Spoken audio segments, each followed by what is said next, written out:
Magkahiwalay raw na manunumpa sa June 30 sina President-elect Rodrigo Duterte at Vice President-elect Leni Robredo.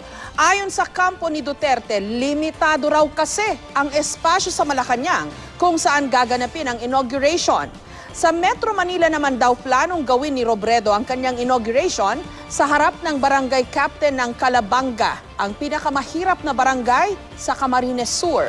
Live mula sa Davao City, may report si Steve Dailisan. Steve?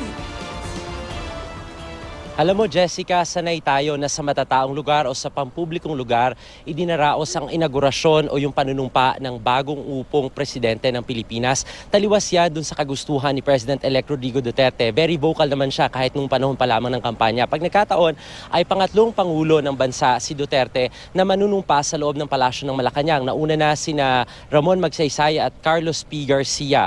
Nais din baguhin ni Duterte yung tradisyon na sabay na panunumpa ng Pangulo at ng pangalawang Pangulo. Si Benigno Aquino III.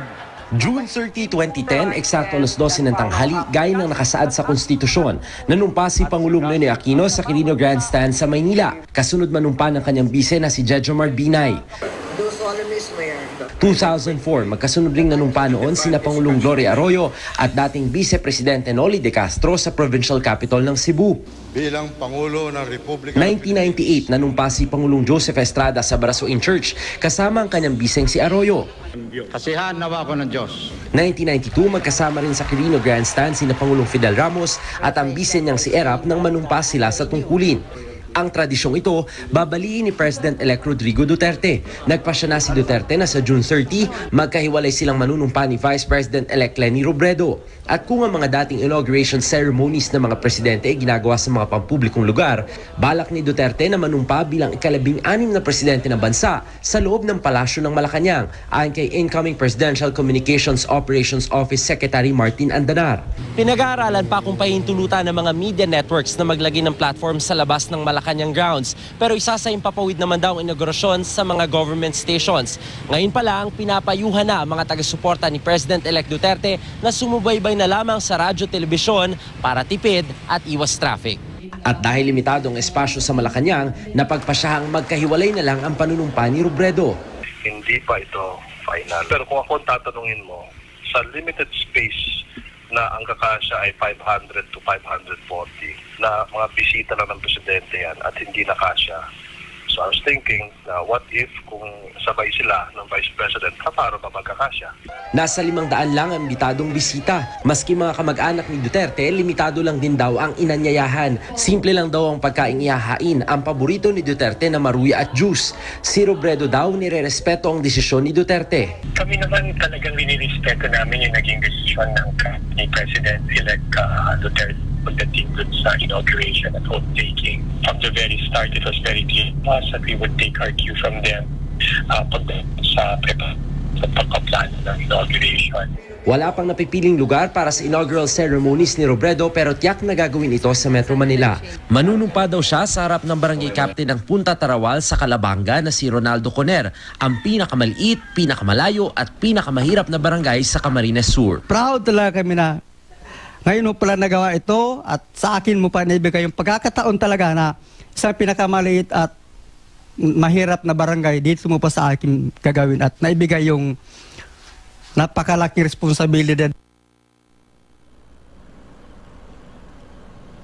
Jessica, kahit na hiwalay sa simula ng panunungkulan, ay sana raw hindi ito maging daan para sa divisiveness. Ayon yan sa kampo ni VP-elect Leni Robredo na si Boyet D. Ang sabi niya sa atin ay suportado ni VP-elect Robredo itong panunungkulan ni President-elect Rodrigo Duterte. Ang sabi naman ng kampo ni Duterte sa pamamagitan ng kanyang executive assistant na si Bongo, wala naman daw nakasaad sa batas na kinakailangan sabay yung panunumpa ng Pangulo at ng pangalawang Pangulo. Jessica. Steve, ang official na rason, official reason ay kulang ng space. Pero siguro naman ang kampo ni President-elect Duterte, hindi naman maninibago kung ang reaksyon dyan ng maraming tao o ilang tao o kahit ng kampo ng Vice Presidente-elect ay sabihin parang napaka-flimsy na rason na kulang ng espasyo.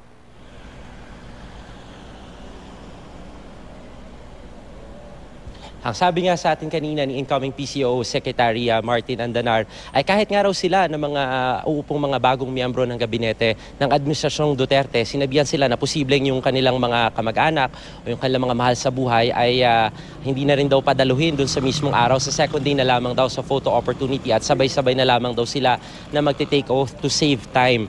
Pero nung kino-compute nila kanina, sinasabi sa atin kanina ni Secretary Andanar yung magiging composition ng mga nasa listahan ng guest list. Meron daw mga senador, meron daw mga kongresista at iba pang mga opisyal sa iba't ibang sangay ng gobyerno. Natanong din natin kanina, Jessica, kung imbitado daw ba itong si Senator Bongbong Marcos, pero ang sabi niya sa atin, hindi pa raw niya hawak yung listahan, Jessica. Kasi bago nito, di ba, hindi na binigyan ng cabinet position kahit na nagpahiwatig na si VP-elect Robredo na gusto niya ng posisyon that has to do with fighting poverty, which is her specialization.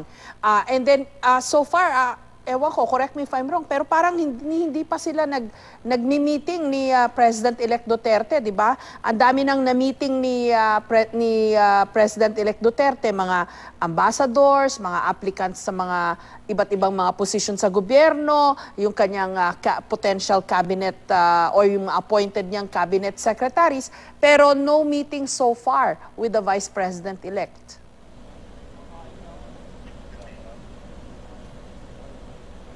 Tama ka dyan. Nauna pa nga niyang minute si Senator Bongbong Marcos, di ba, kung yung matatandaan nung nakaraan. Ano? At mukhang wala pang schedule. Kahit nung mga nakaraan, sinasabi ni President-elect Duterte na mukhang wala pang pangailangan para sila mag-usap ni VP-elect Robredo. Antabayan na natin kung magkakaroon talaga sila ng schedule ng pag-uusap. Pero sa ngayon, dahil hindi naman parte ng gabinete si VP-elect Robredo, mukhang wala pang chance na sila magkausap.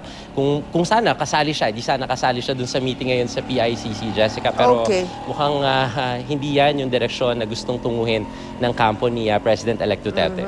Let's leave it at that. In the meantime, ang alam lang nating detalye, June 30, may inauguration sa Malacanang. Manunumpa si President-elect Duterte doon.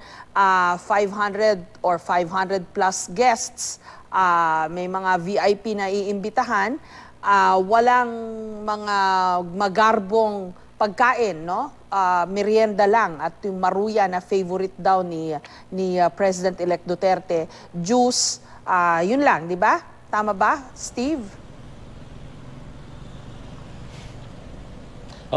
Oh, Jessica, at yung maruya nila, hindi kagaya ng maruya na kinakain natin dyan sa Luzon. Dahil dyan, may yung parang buttered yung dyan eh. Yung maruya ng Mindanao, saging lang talaga siya na pinirito. So, ganun lang daw katipid.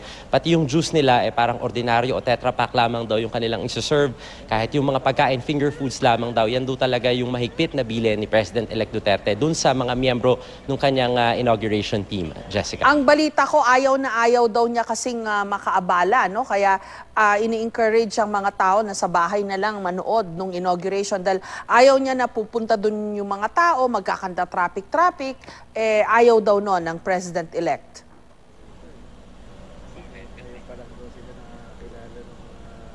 Tinanong nga natin si incoming PCOO Secretary Andanar tungkol dyan. Sabi natin, maglalagay ba sila ng mga widescreen sa Menjola, ako dun sa mga matataong lugar para at least makita pa rin o mapanood pa rin yung mismong inauguration ng Presidente. Pero wala pa raw yan sa plano sa ngayon. Ang abiso nila, ilalabas naman daw sa mga government station, magiging pool daw yan, magagamit din daw ng iba't ibang mga network. So maganda raw, sumubaybay na lamang daw doon yung mga kababayan natin na nag-aabang dito sa inauguration ni President-elect Duterte. Jessica. Maraming salamat sa iyo, Steve Dailisan.